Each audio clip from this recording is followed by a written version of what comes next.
alaykum, annyeonghaseyo. Xo'p, koreys tili qiziquvchilari va Koreya haqida ma'lumot olishni xohlaganlar, Koreyaga qiziquvchilar, koreys tili darslarimizga yana xush kelibsiz. Bugun koreys tilimizni 0 dan to 14-darsimizga keldik. 0 dan boshlab o'rganib 14-darsga keldik. Bugungi darsimizda biz eso qo'shimchasini o'rganib chiqamiz. Eso qo'shimchasini.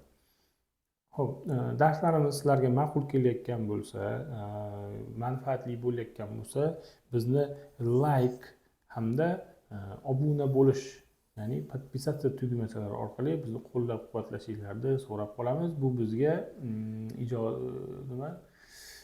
darslar yanada darslarni jo'shqinlik bilan tayyorlashimiz uchun nima bo'ladi? Motivatsiya deymizmi? Motivatsiya bo'ladi. Xo'p, qani bo'lmasam bugungi darsimizni boshlaymiz. Bismillah. Xo'p, bugun qo'shimchamiz uchun kerakli lug'atlar, bular hammasi joy nomlari bo'ladi. Joy nomlarini bir-bir o'rganib chiqamiz. Xo'p, birinchi joyimiz ko'rib turganimizdek bozor. Bozorni biz koreychasiga shijang deymiz. Shijang. Ikkinchisi uy. Uyni biz chip deymiz. Keyingisi oshxona, restoran. Buni shiktang deymiz. Hop, keyingi joyimiz bu kinoteatr, kikjang deyiladi. Keyingisi esa maktab. Maktabni biz hakkyo deb ataymiz. Keyingisi kutubxona. Kutubxonani biz to'sogwan deb ataymiz. Keyingisi kafe. Kafeda coffee shop deymiz. Keyingisi ishxona, hwesa deyiladi. Keyingisi park yoki bog' deymiz. Buni biz kongwon deb ataymiz. Keyingisi esa univermak. Univermak bu bilsanglar katta magazin, ichida hamma narsa sotiladigan universalniy magazindan qisqartirilgan univermak bo'ladi. Buni biz koreychasiga pekhwajom deb ataymiz. Pekhwajom. Hop, bu lug'atlarni lug'at daftarimizga yozib borishni maslahat beramiz. Hop. Endi bugungi qo'shimchamizni biroz kirish qismi qilib olamiz. Ushbu dialogni o'qib chiqamiz. Hop, bu yerda ikki kishi suhbatlashyapti, qiz va bola. Hop, odi eso 밥을 먹어요. 어디에서 밥을 먹어요? 어디 degani bu qayer degani, qayer. Eso qo'shimchamiz, bugungi qo'shimchamiz qayerda pap ovqat edi. Ilk qo'shimchamiz bu ni qo'shimchasi. Bundan oldingi nimalarda o'rganganmiz. Xo'p, moqtaga oyu qo'shimchasini qo'shib gapni yakunlayapti. Moqta yemoq edi. Mogoyu bo'lsa yeyapman yoki yeyapti degan nima bo'ladida. Endi bu yerda savol bo'layotganligi uchun qayerda ovqat yeysiz, qayerda ovqat yeyapsiz degan ma'noda savol beryapti. Odieso 밥을 먹어요. Hop, bunga javoban hakseng o'quvchi, shiktangni bundan oldingi lug'atda ko'rdik. Shiktang oshxona edi. Eso yana bugungi o'rganadigan da qo'shimchamiz. 학생 식당에서 밥을 먹어요. o'quvchilar oshxonasida ovqatni yeyman yoki yeyapman degan javob bo'lyapti. Hop, menimcha biroz tushuncha hosil qildik va endi asosiy darslarimizga o'tamiz. Hop, eso qo'shimchamiz ot so'z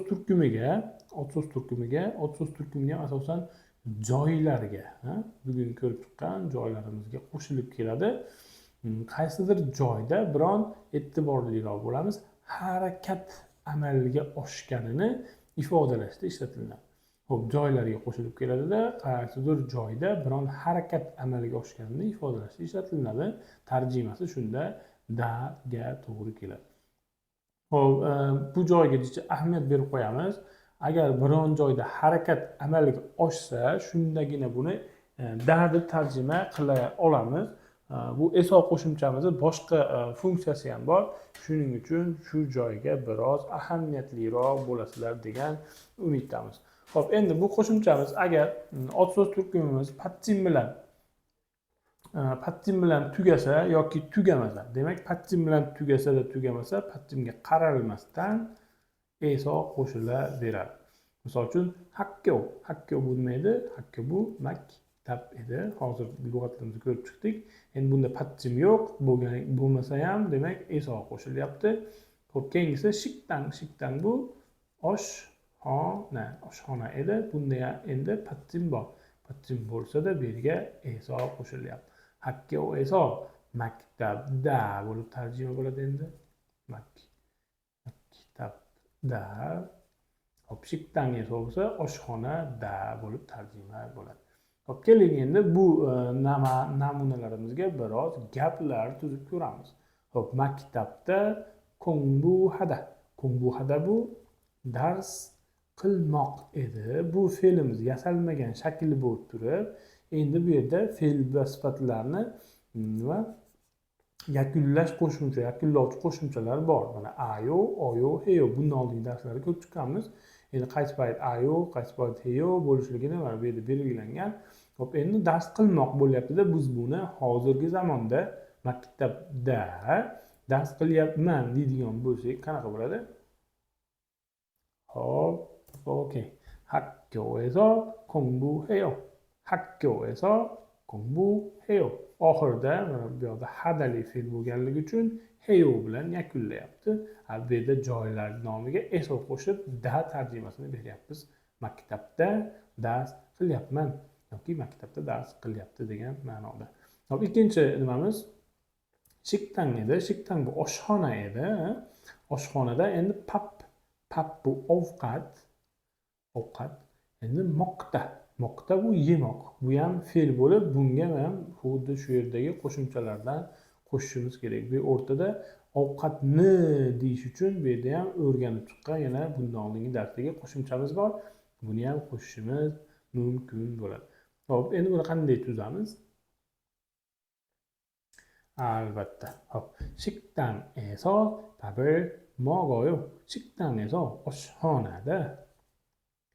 oshxonada pap ovqatida endi ovqatni mogoyo yeyapman yoki yeyapti degan tarjimani beradi. Hop, oshxonada ovqatni yeyapti. Demak, oshxonada ovqat yeyish nima dedik? Harakat. Qandaydir harakat qilsa keyin da bo'ladi degan oshxonada ovqat yeyish harakatini qilyapti. Shunda joylarga eso qo'shilib bu tarjimasi da bo'ladi. Tepadagi esa maktabda dars qilayotgan edi. Dars qilayotgan harakati maktabda sodir bo'layotganligini ifodalashda ishlatyapmiz.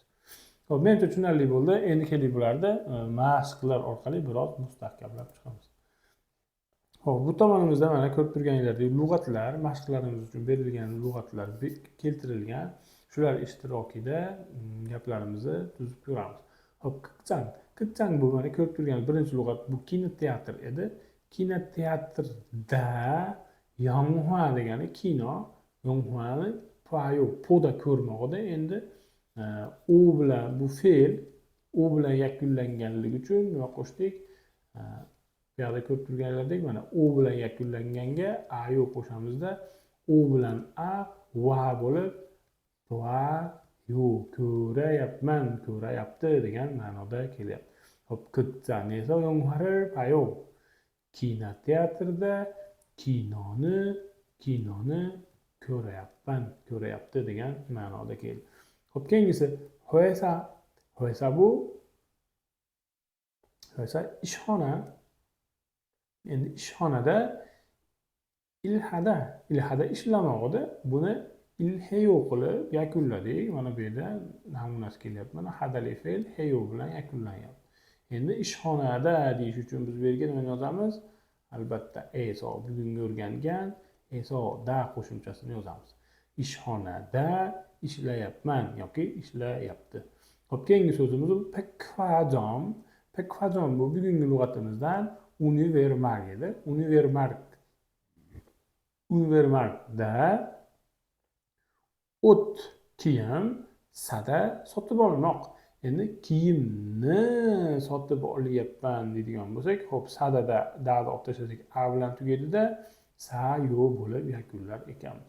Endi 백화점 esoni qo'shamiz yana bu yerga. Univermagdan kiyim edi. Endi bu yerda e'tibor beradigan joyimiz bor. Bu harfimiz esinglarda bo'lsa patsinda T o'qilardida va ikkita tayoqchali ya, yo, yu, yo, ilar bilan sh o'qilardi. Qolgan holatlarda s o'qilardi. Xo'p, buni o'zini o't deb olganimizda T bo'lib patsimda qolayotganligi uchun T bo'lyapti. Undan keyingi bo'g'inimiz ulli va u bilan kelayotganligi uchun S qilib talaffuz qilamiz. Shuning uchun o'zini o'qiganda o't, keyingi qo'shimchasi bilan o'qiganimizda o'sil bo'lib tarjima bo'ladi. O'sil sayo, kiyimni sotib olyapman. Univermarktdan kiyimni sotib olyapman. Xo'p, keyingi so'zimiz coffee shop. Coffee shop bu endi kafe tushunamiz, ha? Coffee kofe. Mashina ichmoq edi, buni yana mashyoyu qilib gapni yakunlayapmiz. Coffee shopda kofe ichyapman deydigan bo'lsak, nima deymiz? Coffee shop esa koffiril mashyoyu. Coffee shop joyida kofe ichish harakatini amalga oshirayotganligimiz uchun esa qo'shimchasini qo'yib chiqdik. Xo'p, keyingi so'zimiz bu hakkyo. Hakkyo bu maktab edi, mana bu yerda lug'atga yozilgan. Maktabda Chingu. Chingu bu do'st. Mannada esa uchrashmoq edi. Mana bu yerda yozilgan edi. Do'stimni uchratyapman. Maktabda do'stimni uchratyapman bo'lsa, bu yerda yana so qo'shimchasi qo'yiladi. Maktabda do'stimni uchrataman, ko'rishaman. Maktabda do'stim bilan ko'rishaman degan ma'noni ham bildirishi mumkin. Xo'p, tushunarli bo'ldi degan umiddamiz. Keyingi slaydga o'tamiz. Xo'p, kelinlar endi bu nimada qanday suhbatlar olib borish, qanday savol javob qilishimiz mumkinligini ko'rib chiqamiz. Xo'p, birinchi bizga berilgan joy bu kutubxona. Kutubxonani mana yozilgan to'sog'an. To'sog'an. Xo'p, savol beramiz mana to'sog'an esa da kutubxonada nima heyo degani bu hadadan olingan. Hada bu qilmoq, bajarmoq degan ma'noda tarjima qilinadi. Endi to'sog'an esa moheyo, kutubxonada nima qilasiz, nima qilyapsiz degan savolni beryapti. To'sog'an esa moheyo. Hop, kutubxonada nima qilish mumkin? Hop, ketdik bunga javoblar shu tariqa kelyapti. Ko'ramiz. To'sog'an esa kutubxonada kongbuheyo. Kongbuhada bu dars qilmoq edi. Dars qilmoq yoki o'rganmoq, o'qimoq degan tarjimalari ham keladi. Xo'p, kutubxonada o'qiyapman. Xo'p, yana keyingisi to'sog'an esa kutubxonada chek patsim borligi uchun il qo'shilyapti. Bu ni degan tarjima edi. Chek kitob, kitobni ilgoyu. Kitobni o'qiyapman. Xo'p, e'tibor qaratinglar, mana kongbuhada ham o'qiyapman degan tarjima bo'ladi dedim. Ilgoyoda ham o'qiyapman degan tarjima bo'ladi. Xo'p, ilgoyoyimiz faqatgina o'qishga kiradi. Misol uchun kitob o'qish, gazeta o'qish, jurnal o'qish, nimanidir o'qish. Kongbuhada esa ta'lim olish, o'qish, o'rganish, dars qilish degan ko'p funksiyali so'z deb bilishimiz mumkin. Lekin kitobni o'qiyapmanda albatta ilgoyo bo'ladi, kongbuhayo bo'lmaydi. Xo'p, keyingi so'zimiz esa to'sog'an esa yana kutubxonada chayo. Chayo bu chadadan olingan, chada uxlamoq degan edi. Endi uxlayapman degan tarjimani bildiryapti. Uxlayapman. Kutubxonada uxlayapman. Xo'p, endi bizga ikkinchi joy berilgan, mana joy nomi berilgan. Bu yerda esa qo'llashimiz mumkin bo'lgan lug'atlar berilgan va biz ham quyida yuqoridagi nimaga moslab turib savol javob tuzib ko'ramiz, kelinglar. Xo'p, men o'zbekchasini aytib beraman. Sizlar 2 yoki 3 sekund pauza qilib nimasini qanday gap tuzish mumkinligini topib ko'rasizlar. Xo'p, endi bu yerda ko'rib turganlaridek kutubxonada nima qilyapsan deb so'ralgan edi. Kutubxona bizga namuna sifatida berilgan. Endi bu yerda bog' namuna sifatida berilyapti. Demak, biz bu yerda nima deymiz? Bog'da nima qilyapsiz yoki bog'da nima qilasan degan savolni berar ekanmiz. Xo'p, shunda qanaqa bo'ladi? Bog'da mana bog' berilgan, qilmoq berilgan.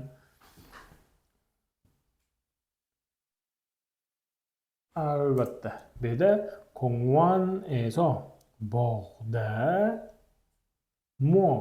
nima heyo qilasiz bog'da nima qilasiz degan savol bo'lyapti. Endi bog'da nimalar qilish mumkin?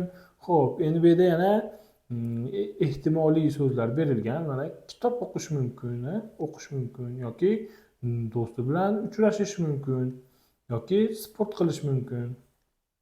Shularni kelinglar birma-bir aytib chiqamiz. Xo'p, endi o'qimoq. Kitob o'qiyapman deydigan bo'lsak, bog'da kitob o'qiyapman desak qanday javob bo'ladi? Albatta. 공원에서 책을 읽어요. parkda kitob o'qiyapman, bog'da kitob o'qiyapman. Xo'p, endi keyingisida bog'da do'stim bilan uchrashyapman deylik. Xo'p, to'g'ri topdinglar. 공원에서 친구를 만나요. 공원에서 친구 do'stim bilan ko'rishyapman. mannayo. Keyingi so'zimiz parkda sport bilan shug'ullanyapman bo'lsa, undan hada deymizda, hadali fe'lni qanaqa yakunlar ekanmiz? Heyo qilib yakunlaymiz. Shunda qanday bo'ladi? Menimcha to'g'ri topdingiz degan umiddaman. 공원에서 운동해요. 공원에서 운동해요. parkda, bog'da shug'ullanyapman yoki shug'ullanyapti degan tarjima qilsak bo'ladi. Menimcha tushunarli bo'lyapti va keyingi mashqlarga o'tamiz. Keyingi mashqda ko'rib turganinglardek, bu yerda koreys tili o'rganilyapti ekan. Koreys tili o'rganyapti ekan. Bu o'quvchilar ekan. Xo'p, endi buni dialogini ko'rib chiqamiz. 어디에서 한국어를 배워요. 배워요 bu peuda so'zidan olingan. Peuda bu o'rganmoqda. Da'da olib tashlasak u bilan yakunlanyapti. U bilan yakunlanganga oyu qo'shardik. U bilan o qo'shilgan vo diftonimiz bo'lib turib, shuning uchun pevoyo o'rganyapsiz deyapti. Oddiy esa oddiy degani qayer degani edi. Qayerda Hangug'da o'tgan darsda ko'rib chiqqanmiz. Bu koreys tili. Qayerda koreys tilini o'rganyapsiz deb savol bo'lyapti ekan. Endi bu yerda joy nomi keyingi mashqlarda ko'rsatilgan bo'ladi. Bu yerda Seoul Daehakyo deyapti. Daehakyo universitet degani, Seoul esa Seul degani. Seul universiteti shu yoqqacha yozilgan mana. Endi Seul universitetida Hangug'o koreys tilini pevayo o'rganyapman. Seul universitetida koreys tilini o'rganyapman degan ma'noda javob beryapti. O'rganyapman. Xo'p, keyingi mashqqa o'tamiz. Keyingi mashqda endi tepadagi namunaga nima qilib asoslanib biz o'zimiz savollarni nima qilishimiz kerak? Xo'p, rasmga e'tibor qaratamiz. Rasmda nima qilyapti? Bu odam demak ko'ylak sotib olyapti, kiyim sotib olyapti. Kiyimni biz nima dedik? Kiyimni biz ot dedik, sotib olmoq esa sada edi. Endi shular ishtirokida gap tuzamiz. Xo'p, oddiy qayer? Esoyimiz esa bugungi o'rgangan da qo'shamiz. Qayerda kiyimni sotib olyapsiz deydigan bo'lsak nima qilamiz? Birinchi kiyimni olib tushamiz-da, ot kelgan ni qo'shimchasi patchin borligi uchun ilni qo'shamiz va talaffuzni o'sir qilib talaffuz qilamiz. Endi sada da qo'shimchamiz moqligi uchun uni tushirmaymiz-da, oxirgi unlisi a bo'layotganligi uchun yana a yo qo'shib ikkita ayimiz bir dona a ga o'zgarib sayo bo'lyapti. Oddiy esa o'sir sayo. Qayerda kiyim sotib olyapsiz degan savol berilyapti. Endi bizga javob tariqasida bu joyni bergan. Shijangni ko'ruvdik. Shijang bu bozor degani edi. Bugungi lug'atimizda kelgan. Namdemun bo'lsa bozorning oddiygina nomi. Misol uchun Jahon bozor, Ipodrom bozor yo Abu Sahi bozor degan o'zini bozorning nomi. Endi biz shu yerda kiyimni sotib olyapman deydigan bo'lsak, birinchi joyni nomini olib tushamiz. Namdemun Shijang. E'tiboringlar uchun Namdemun degan joy bozor Koreyada juda mashhur. Ko'p inostranslar narsa sotib oladigan joy, bozor. Endi u yerda kiyimni sotib olyapman bo'lsa, Namdemun Shijang esa o'sha yerda o'sir sayo bo'ladi. Namdemun Shijang esa o'sir sayo. Namdemun bozorida kiyimni sotib olyapman degan ma'noda gap bo'ldi. Keyingi mashqimiz endi bu Kongwon park ekan. Parkda nima qilyapti? Bittasi yuguryapti, bittasi arg'imchoq sakrayapti. Umumiy olganda bular sport bilan shug'ullanyapti. Sport bilan shug'ullanmoq undong hada. Xo'p, yakunlanishiga e'tibor qaratamiz.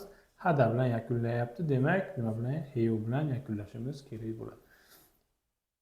Xo'p, qayerda sport bilan shug'ullanyapsiz deyish uchun bizda mana oddiy qayer kelgan va da qo'shimchamiz. Qayerda sport bilan shug'ullanyapsiz? Undong heyo. Savol: qayerda sport bilan shug'ullanyapsiz desa, bizda mana nomini berib qo'yibdi. Porame Kongwon. Kongwon degan bu bog' hamda park degani edi. Porame bo'lsa shu bog'ning nomi bo'lyapti. Porame Kongwon, Porame bog'ida sport bilan shug'ullanyapman deyish uchun biz yana bog'ning nomini birinchi olib tushamiz. Porame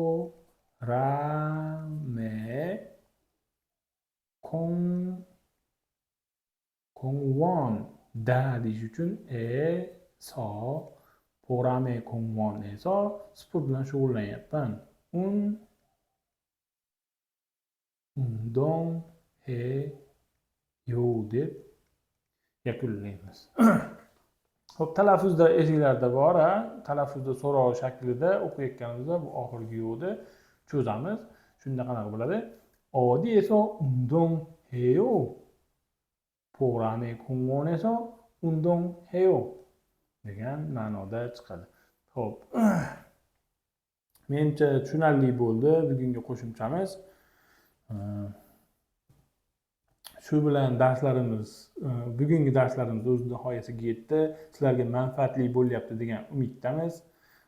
Keyingi darslarda yana g'oyibona ko'rishguncha mayli, sog' salomat, o'zinglarni ehtiyot qilinglar.